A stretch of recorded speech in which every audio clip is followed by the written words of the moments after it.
నమస్తే, welcome to real estate TV. నేను Padmini. So Vijayawada facing highway ఫేసింగ్లో ఉన్నటువంటి గోల్డెన్ లీఫ్ వెంచర్లో ప్రస్తుతం మనం ఉన్నాం. మురళీమోహన్ గారు కూడా ఈ వెంచర్కి విచ్చేయడం జరిగింది. ఒక్కసారి మాట్లాడదాం. సార్ నమస్తే. సార్ మిమ్మల్ని చూడడం చాలా చాలా సంతోషంగా ఉంది. భూమిని నమ్ముకున్నవాడు ఎప్పటికీ మోసపోడు అనేది జగమెరిగిన సత్యమే. కానీ పెట్టడం ఎక్కడ పెట్టాలి అనేది చాలా మట్టుకు తెలియదు. చాలా మంది సెలబ్రిటీస్, శోభన్ బాబు గారు కానీ మీరు కానీ దాన్ని ప్రూవ్ చేసి చూపించారు. భూమిని నమ్ముకుంటే ఎలా భూపతులు అవుతారు అనేది ప్రూవ్ చేసి చూపించారు. సో ఈరోజు మీరు ఇక్కడికి రావటం ఎలా అనిపించింది సార్? ఈ వెంచర్ ఎలా ఉంది? చాలా బాగుందండి. దీనికి గోల్డెన్ లీఫ్ అని పెట్టారు, కానీ పేరు గోల్డెన్ ట్రీ అంటే ఇంకా బాగుంటుంది. ఎందుకంటే ఇది ఒక ఆకే చెప్పారు, కానీ చూస్తే చెట్టు అంతా ఇక్కడే ఉన్నట్టు ఉంది. అలా గోల్డెన్ ట్రీగా విరాజిల్లుతుందని అనుకోవచ్చు. డెఫినెట్గా, ఎందుకంటే అన్నీ గురువుగారు కూడా ఉన్నారు కాబట్టి వాస్తు ప్రకారం ఏ గేట్ ఎక్కడ ఉండాలి, ఇది ఎక్కడుండి ఫేసింగ్లో అవన్నీ కూడా పెర్ఫెక్ట్గా చూశారు. వాటర్ ట్యాంక్ ఎక్కడ ఉండాలి, 30 feet 40 feet సీసీ రోడ్స్ అన్నీ వేశారు. తర్వాత అసలు ముఖ్యంగా అన్నిటికంటే ముందు ముత్తపల్లి వేణుగారిని ప్రత్యేకంగా మెచ్చుకోవాలి. ఆయన పెద్ద పెద్ద బిల్డర్లకు ఇద్దామని అనుకోకుండా ఇప్పుడే వస్తున్న అప్కమింగ్ ఇతను పిలిచి నువ్వు చేసుకోవయ్యా, నేను ఇస్తాను, ఇది చేసుకో నీకు, అది ఇది అని చెప్పి ఇంత మంచి ప్రోడక్ట్ పిలిచి ఆయన ఇచ్చారంటే అది అతనిలో ఉన్న మంచితనం, ఆయనలో ఉన్న గొప్పతనం. వాళ్ళిద్దరూ కూడా ఇక్కడ ఉన్నారు కాబట్టే ఇది సామాన్యమైంది. లేకపోతే ఇది మామూలు ఆడికి దొరకదండి. ఇది మాలాంటి వాళ్ళకి ఎవరైనా చెప్తే మేము ఎగరేసిపోయి ఉండేవాడు. అలా వేణు, అశోక్, నీకు ఈ ప్రాజెక్ట్ అయిన తర్వాత ఇంకా ఎన్ని ప్రాజెక్టులు వస్తాయో చెప్తాను. గ్రాండ్గా వస్తాయి. ఎందుకంటే ఇది అసలు మెయిన్ హైవే మీద ఉంది కదా. నిన్న నా ఫ్రెండ్స్ ఎవరు ఇటు నుంచి వెళ్తాం, ఏంటి అక్కడేదో రియల్ ఎస్టేట్ దాంట్లో మీ ఫోటోలన్నీ పెట్టారు, వస్తున్నావా ఇక్కడికి అన్నారు. రేపు వస్తున్నాను అని చెప్పారు. వాళ్ళు వెళ్తా కార్లో చూసి చెప్పారు. హైవే మీద ఉంది కాబట్టి ఎప్పుడు కూడా ప్రాజెక్ట్ అనేది మనం ఏ ప్రాజెక్ట్ చేసినా కూడా హైవేకి దగ్గరగా ఉండాలి. ఇంకో 10 kilometers అవతలకి వెళ్ళినా కూడా హైవేకి దగ్గరగా ఉంటే ఏమిటంటే రోడ్డు మీద వెళ్ళేవాళ్ళకి వచ్చేవాళ్ళకి అందరూ చూస్తూ ఉంటారు. విపరీతమైన పబ్లిసిటీ వచ్చేస్తుంది. మనం పేపర్లో ఇయ్యక్కర్లా, రేడియోలో చెప్పక్కర్లా, టీవీలో చెప్పక్కర్లా, కళ్ళకు కనపడుతూ ఉంటుంది. అప్రిసియేషన్ కూడా అలాగే పెరుగుతుందని అనుకో. బాగా డెఫినెట్గా పెరుగుతుందండి. వాళ్ళ హైదరాబాద్ కొన్ని అడ్వాంటేజ్ ఏంటంటే, ఇప్పుడు మెడ్రాస్ ఉందంటే 2 పక్కలే పెరుగుద్ది, 3 పక్కలే పెరుగుద్ది. ఒక పక్కంతా సముద్రం ఉంది. బాంబే కూడా అంతే సముద్రం ఉంది. వేరే హైదరాబాద్కి వచ్చినప్పటికీ 4 పక్కలు ఎటైనా పెరుగుద్ది. ముఖ్యంగా అసలు ఈస్టర్న్ సైడ్ పెరగల ఇప్పుడు దాకా పెద్దగా. ఇప్పుడు ఈస్టర్న్ సైడ్ బాగా పెరుగుతుంది. మాకు వెస్ట్ సైడు, సౌత్ సైడు అటు బాగా పెరిగినాయి. ఇప్పుడు హైటెక్ సిటీ ఇవన్నీ కూడా అక్కడికి వచ్చినాయి. ఇప్పుడు ఇది బాగా పెరుగుతుంది. ఎందుకంటే నేషనల్ హైవే మీద ఉంది. ఇది కూడా ఇప్పుడు 6 lane రోడ్డు కూడా చేస్తారు. 6 lane రోడ్డు కూడా చేస్తారు. విజయవాడ వరకు కూడా రోడ్డు వస్తుంది. అది ఎన్ని వచ్చినప్పటికి ఇంకా ఆటోమేటిక్గా పెరిగిపోతుంది. ఇప్పుడు కూడా రోడ్స్ బాగా ఉంటాయి. ఎక్కడ బాగుంటే ఆ ఏరియా అంతా డెవలప్ అవ్వాలి. దీనికి అడ్వాంటేజ్ ఏంటంటే అవుటర్ రింగ్ రోడ్డే కాకుండా రీజనల్ రింగ్ రోడ్డు కూడా దగ్గరలో ఉండటం అనేది ఒక మోస్ట్ అడ్వాంటేజ్. దాని మూలంగా ఏమైందంటే, మామూలుగా అవుటర్ రింగ్ రోడ్డు కట్టాకే రియల్ ఎస్టేట్ అనేది స్ప్రెడ్ అయింది దేశం అంతా. 4 పక్కలకి స్ప్రెడ్ అయింది. ఎక్కడ అవుటర్ రింగ్ రోడ్డు ఉందో అవుటర్ రింగ్ రోడ్డు దగ్గర అటు ఇటు ఉన్న పొలాలు అందరూ కొనేసుకున్నారు. ఫ్యూచర్లో బాగా పెరుగుతుందని. నెక్స్ట్ ఇప్పుడు రీజనల్ రింగ్ రోడ్డు కూడా వచ్చిన తర్వాత రీజనల్ రింగ్ రోడ్డు చుట్టూ కూడా మంచి డిమాండ్ ఉంది, డెఫినెట్గా ఉంది. ఇవాళ ఇక్కడ దీంట్లో కొనుక్కున్న వాళ్ళు ఎవరైనా ఇవాళ ₹1,00,000 పెట్టి కొనుక్కుంటే ఈ 4 ఏళ్లలో 4 లక్షలు. అద్భుతం, అద్భుతం. గ్యారంటీగా 100 గజాలు 150 గజాలు కొనుక్కునే వాళ్ళు మిడిల్ క్లాస్ వాళ్ళు ఇన్వెస్ట్మెంట్ పర్పస్ కొనుక్కుంటారు. పిల్లల కోసమనో, చదువుల కోసమనో, పెళ్లిళ్ళ కోసమనో. సామాన్యులకి మీరు ఇచ్చేటటువంటి, నేను ఎవరికి చెప్పినా, నేను నా ఇంటర్వ్యూలో కూడా అనేక ఇంటర్వ్యూల్లో నేను చెప్తూ ఉంటాను, మీరు వ్యాపారం పెడితే ఏ వ్యాపారం చేస్తారో తెలియదు, అందులో లాభం వస్తుందో నష్టం వస్తుందో తెలియదు.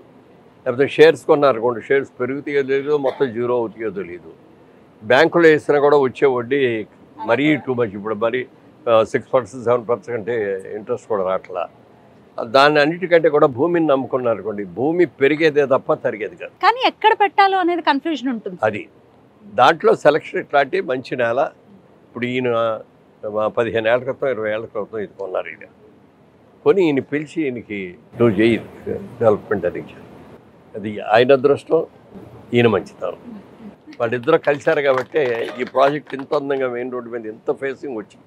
దాదాపుగా 925 అడుగులు రోడ్ ఫేసింగ్ ఉంది. మరి సీసీ రోడ్లు కూడా 40 feet CC roads, 30 feet CC roads, పెద్ద over head tank, under ground drainage, ఇవన్నీ మామూలుగా సిటీలో దగ్గరలో మేము ఎంత చేస్తామో అవన్నీ ఇక్కడ ఆటోమేటిక్గా వచ్చేసి చాలా బాగా వచ్చింది. అసలు మెయిన్ సర్వీస్ రోడ్ వేయటం అనేది చాలా మంచి ఐడియా. దీనికి సర్వీస్ రోడ్ వేయటం మూలంగా హైవే నుంచి ఎప్పుడు రావాలంటే అప్పుడు గబుక్కుని వచ్చేసి లోపలికి వెళ్ళిపోవచ్చు. తర్వాత ఇప్పుడు అన్నీ కూడా రోడ్ సైడు మన రెస్టారెంట్స్ అన్ని విపరీతంగా వచ్చేస్తాయి కదా. మన సూర్యాపేటలో చూసుకుంటే అన్ని విపరీతమైన రెస్టారెంట్స్ ఉన్నాయి, బ్రహ్మాండ రోరింగ్ బిజినెస్ చేస్తాయి. ఇప్పుడు ఇక్కడ కూడా దీనికి ఆ అడ్వాంటేజ్. ఈ రోడ్ సైడ్ ప్లాట్స్ అన్నిటి కూడా రాబోయే ఒక సంవత్సరంలో 2 సంవత్సరాల్లో అంటే హైవే మీద ఉంది కదా, మరి ఇల్లు కట్టుకోవచ్చా సార్? ఉండేటటువంటి పరిస్థితి ఉంటుందా? శుభ్రంగా కట్టుకోవచ్చు. ఎందుకంటే సేఫ్ కాంపౌండ్ ఉంది, చుట్టూ వాటర్ ఉంది, డ్రైనేజ్ ఉంది, పవర్ లైన్స్ ఉన్నాయి, 30 feet 40 feet సీసీ రోడ్స్ ఉన్నాయి. ఇవన్నీ ఉన్నాయంటే అడ్వాంటేజ్ కదా. అందుకని ఎప్పుడు కూడా భూమి మీద పెట్టుకోండి అని నేను ఎందుకు చెప్తానంటే, భూమిని ఎవరో ఎత్తుకెళ్ళలేరు, భూమి ఇక్కడే ఉంటుంది. జెన్యూన్ ల్యాండ్ లార్డ్ ఇచ్చారో ఆ ల్యాండ్ లార్డ్ దగ్గర నుంచి ఆయన తీసుకున్నారు కాబట్టి డెవలప్మెంట్ దీనికి బ్రహ్మాండంగా ఉంటుంది. ఇందులో ఇంకోటి వచ్చేదో చేస్తాడు, ఇదేం లేదు. కాంపౌండ్ వచ్చేసింది శుభ్రంగా, వాచ్ అండ్ వార్డ్ కూడా పెట్టేశారు. మరి వాటికి దానికి తగ్గట్టు సిపాయిలు గుర్రాల మీద కూర్చోబెట్టి సిపాయిలు పెట్టారు బయట. లోపల అందరూ కూలీలు పని చేస్తారు, కాళ్ళు బొమ్మలు పెట్టారు. చాలా బాగుంది. నేను ఎంటర్ అవగానే అనుకున్నా ఈ సర్వీస్ రోడ్ పెట్టడం చాలా మంచి తెలియని ఐడియా. కార్లో వచ్చినా డైరెక్ట్ గా వచ్చేసి లోపలికి వచ్చేయచ్చు కదా. అది మామూలుగా లేకపోతే ఏమిటంటే కారు ఎక్కడో రోడ్డు పక్కన పెట్టి వచ్చే ఉంటే ఆ రోడ్డు పక్కన ఎవడో కొట్టేస్తాడు తెలీదు, ఆ కారు ఏమవుద్దు. ఇప్పుడు ఇది అనేప్పటికి లోపలికి వచ్చే సేఫ్టీగా పార్కింగ్ చేసుకోవచ్చు. పార్క్ కానీ, చిల్డ్రన్స్ ప్లే ఏరియా కానీ అన్ని విత్ ఆల్ ఫెసిలిటీస్. శుభ్రంగా ధైర్యంగా కట్టుకోవచ్చు. ఇక్కడ ఇల్లు కట్టుకోవచ్చు, ఇమ్మీడియట్గా కట్టుకోవచ్చు. Right sir. అయితే వీళ్ళని ఎంకరేజ్ చేయడం కోసం మీరు ఇక్కడ దాకా రావటం, ఎందువలన వీళ్ళని ఎంకరేజ్ చేస్తున్నారు అంటే what is your answer sir? అంటే రియల్ ఎస్టేట్ అనేది అందరూ కూడా భూమిని నమ్ముకోవాలని నేను మొదటి నుంచి నా పాలసీ. నేను ఎన్నో ఇంటర్వ్యూల్లో చెప్పాను, ఇప్పటికీ చెప్పాను. చాలా మంది ఎక్కడికి వెళ్ళినా కూడా, సార్ మీ ఇంటర్వ్యూ చూసామండి, మీరు చెప్పింది మేము ఫాలో అయ్యామండి, మేము ల్యాండ్ కొనుక్కున్నామండి, అది బాగా పెరిగిందండి, ఇప్పుడు మళ్ళీ ఇంకో చోట ఇంకోటి కొంటున్నామండి, మాకు చాలా థ్యాంక్స్ అండి అని చెప్పి చెప్తా ఉంటారు చాలా మంది. ఇందులో చెప్పిన వాళ్ళలో ప్రొడ్యూసర్లు ఉన్నారు, ఆర్టిస్టులు ఉన్నారు, టెక్నీషియన్స్ ఉన్నారు, లేకపోతే మంచి మంచి జాబ్ చేసేవాళ్ళు ఉన్నారు. ఎంతో మంది చెప్తారు నాకు. అవన్నీ చెప్తారు నాకు ఆనందం. నేను ఎందుకు ఇంటర్వ్యూలు చేయడం కానీ ఫంక్షన్లు చేయడానికి రావటం అంటే 10 మందిలో కూడా అవేర్నెస్ తీసుకొచ్చి మీరందరూ దీంట్లో ఇన్వెస్ట్ చేయండి, భూమి మీద ఇన్వెస్ట్ చేయండి. ప్రతి ఒక్కరికి సొంత ఇల్లు కావాలనేది ఉంటుంది. ఆ సొంత ఇల్లు మనం గబుక్కుని రమ్మంటే రాదు. ముందు మన దగ్గర డబ్బులు ఉండవు. అందుకని ముందు ఒక సైట్ 200 గజాలు 300 గజాలు సైట్ కొనుక్కున్నాం. డబ్బులు ఉన్నప్పుడు కట్టుకుంటాం, చిన్న ఇల్లు పెద్ద ఇల్లు కట్టుకుంటాం. ఒకవేళ కట్టుకోలేకపోయాం అనుకోండి, ఈ భూమి ఇంకో 10 ఏళ్ళు 10 రెట్లు పెరుగుతుంది. పిల్లలకి చదువుకులు పనికి రావచ్చు, పిల్లల పెళ్ళిళ్ళకి పనికి రావచ్చు, దేనికైనా పనికి వస్తుంది. నిర్భయంగా ఉండొచ్చు. ఇక్కడ కాంపౌండ్ కూడా ఉంది కాబట్టి మెయిన్ రోడ్డు, దొంగలు పడతారని కానీ ఇంకో భయం కానీ ఇంకోటి కానీ ఉండదు. అందుకని ప్రాజెక్ట్ నాకు చాలా బాగా నచ్చింది. డెఫినెట్గా మంచి సైటు. మరి తప్పకుండా అశోక్ గారు ఈ ల్యాండ్ అయిన తర్వాత, ఈ ప్రాజెక్ట్ అయిన తర్వాత మీకు చాలా ప్రాజెక్ట్ వస్తాయి. ఎవరికి వాళ్ళే ఇప్పుడు వేణు గారు వచ్చినట్టుగానే మీ దగ్గరకు వచ్చేసి మాది కూడా చేసిపెట్టి బాబు, మాది కూడా చెయ్యి అని అడుగుతారు. సార్, ఇతర హైవేలతో పోలిస్తే విజయవాడ హైవే ఒకంత తక్కువగా నడుస్తోంది అనే మాట వినపడుతుంది సార్, దీన్ని మీరు ఏకీభవిస్తారు? అదే అది చెప్తా. ఇప్పుడు వెస్టర్న్ సైడ్ ఎక్కువ అటు హైటెక్ సిటీ అనేది అక్కడ కట్టారు. అప్పుడు జూబ్లీ హిల్స్ దాటిన తర్వాత ఏముండేది కదా. మేము అక్కడ వెంచర్ చేసాం శిల్పారావం పక్కనే. ఆ వెంచర్ చేసినప్పుడు జూబ్లీ ఎన్క్లేవ్ అని పేరు పెట్టి ఇట్లాగే మంచి రోడ్స్ ఇవన్నీ చాలా బాగా చేసాం. ఇది ఏ సంవత్సరంలో సార్? అది 98. అప్పుడు పెట్టి చేస్తే మేము ఎంత కమ్మేమో తెలుసండి. అది గజం 750 రూపాయలకి అమ్మాం. ఇవాళ ఎంతో తెలుసా?